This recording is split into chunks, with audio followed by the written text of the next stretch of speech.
Tales from the Driver's Side, Part 6. I'm going to try it with one wire in and one wire out because it's not my normal wire and it's so distracting. So, falling out, yeah, all of that. I'm going to call today, what do you see, or what don't you see, as the case may be. What's been churning and churning and churning and churning is faith. What it is, what it isn't. I have the best answer to that question in Hebrews 1:1 in the book that I follow.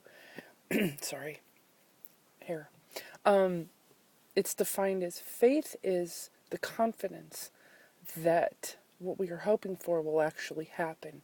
It gives us assurance of this in the things or of the things that we cannot see. The hope that the confidence that what we're hoping for will actually happen. I can have confidence in a chair leg or in a chair that it'll keep me up. But I have to know that when I sit on it, that the chair is going to be durable enough to hold my large keister. And also that what the chair is on will be sturdy or firm enough to hold the chair, which holds the large keister. So basically, it isn't really blind faith. You kind of have to know somewhat of what you believe or who you believe.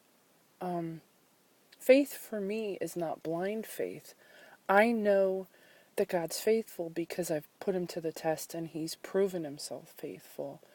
I'm not just believing blindly in something or someone that I don't know or don't have confidence in. I've watched him many, many times when I've cried out to him and said, oh boy, you're going to have to do something because it's beyond me. Which seems to be most of the time. Sorry, this wire is just falling out. A couple years back, quite a few, I was on my way to work. I was working in Manchester Memorial. I was running late, very late. I'd come from the gym and I was looking for a parking spot. I needed it immediately and wanted to get into work before I was late. So I need a parking spot, please, blah, blah, blah, blah, blah.